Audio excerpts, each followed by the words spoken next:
Hi there, welcome back. It's Moe, Swedish Whiskey Girl, and we're here with another review. But because this arrived in a really spectacular box, I thought I'd show you the unboxing as well. So it is from Method and Madness. It's their new Mulberry wood release. So let's have a look. This is what the box looks like. It has a little thing there, which is a drawer.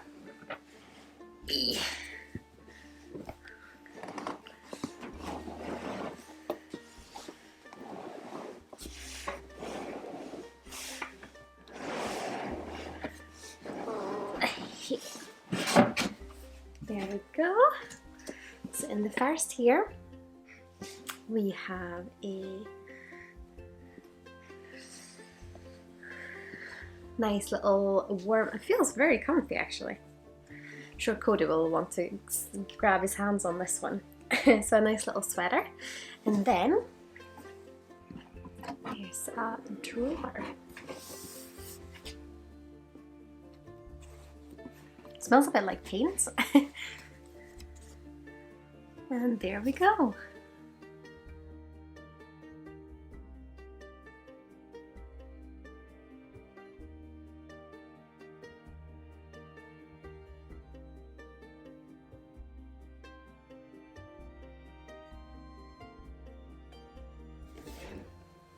And in here there's also a marbling kit, so that we can do kind of our own little art. So I'll have to try that eventually. Here's the bottle.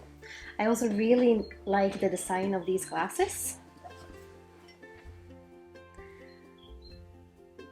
Really stunning. Might make a little Easter whiskey drink with them.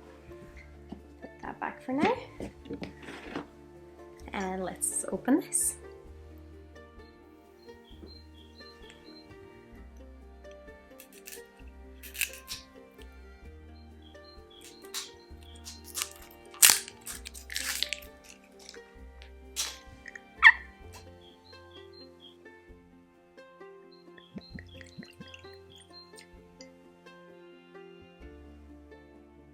So here we go.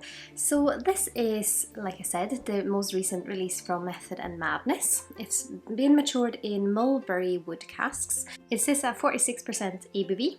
It's a limited edition and it's been initially matured in ex-bourbon casks before being finished in the Mulberry casks.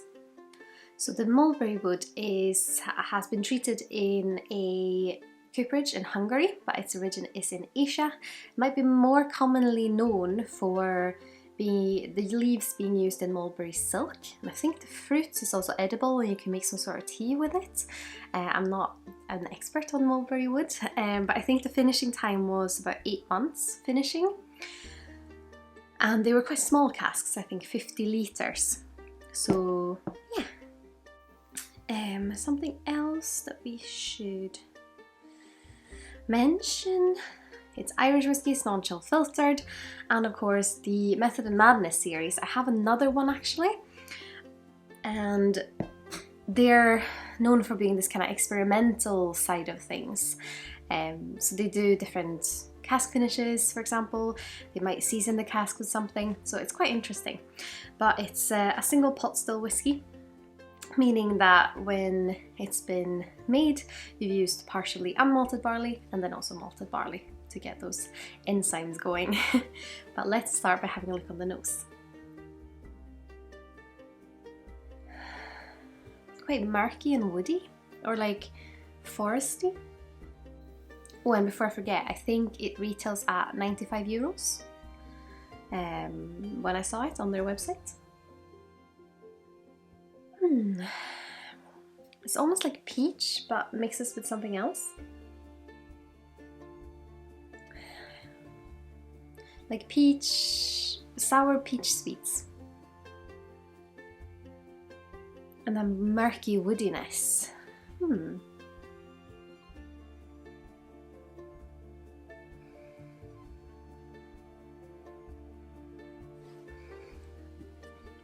I accidentally read on the back of this smoked paprika, and now I can't unnotice it on the nose.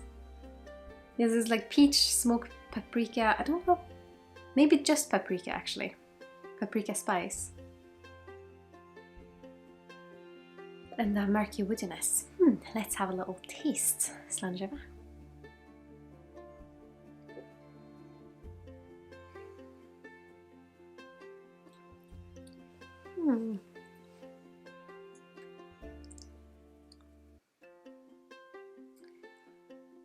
A little bit spicy, like maybe peppery spicy. And definitely a wood character coming through.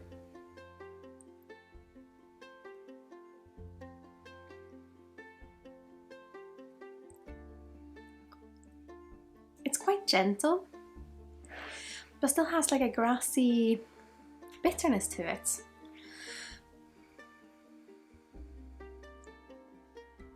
The flavor's nice. It's interesting. I'm going to try and warm up slightly because it's been 0 degrees here today, and I'm trying to figure out, because my initial reaction to it is it's very kind of, you don't notice a lot of things at first, but then on the finish it kind of kicks in. So it's very, very gentle on the palate initially, and then you kind of get more flavors coming through. But it might just be that it's the first sip, or that it's a little bit cold in here. The nose is very perfumed. Almost like when you're cooking something and you get this kind of lovely, vibrant mix of things.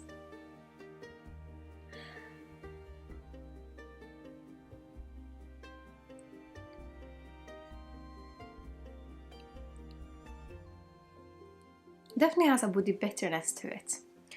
But also that mixes in with like almost like a black pepper spice. And then the fruitiness is quite toned down, but it's still there, and it feels very juicy because it is this kind of vibrant mix of things. But I think it's the wood in focus, but it doesn't make it dry, which I really appreciate. But yeah, quite perfumed.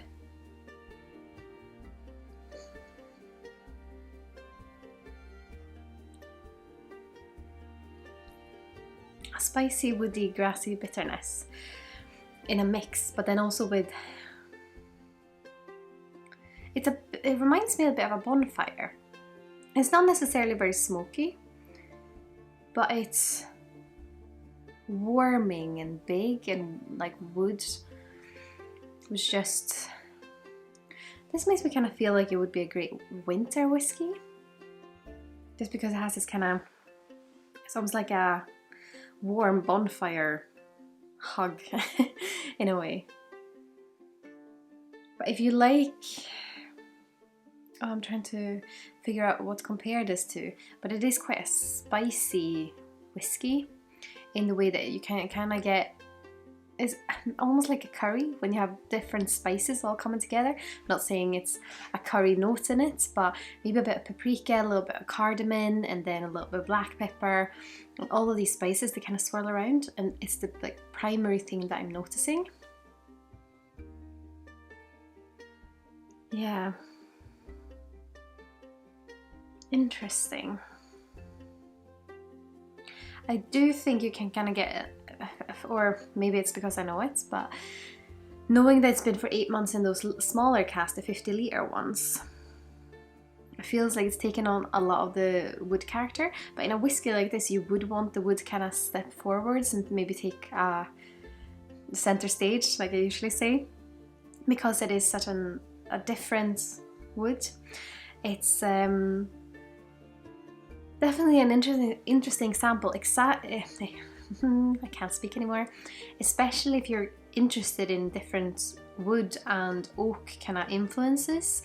Obviously this isn't oak, but just to see what something else can bring to the whiskey. I mean, oak is used for a reason, because it has good, it's easy, or it's good to work with, it's good to make casks out of. Some other wood types can be really porous or difficult to make casks out of. But it's really, really interesting, and I always find it fascinating to kind of see what other wood would do to a whiskey. So if you're looking for something that puts the wood center stage, it's quite spicy, that grassy bitterness and the black pepper, cardamom, and paprika in a mix, then maybe this would be something for you. Interesting. Yeah, the nose is still quite perfumed. I mean, I'd love to hear what you think. Have you tried the Mulberry wood yet? Or have you tried another one from Method and Madness? I'd love to hear your maybe suggestions for other ones that I can try. And of course, if you like the channel and you'd like to support us, I would be absolutely over the moon if you would consider using my affiliate links the next time you're shopping with either Master Malt, the Whisky Exchange, or the Scotch Malt Whisky Society.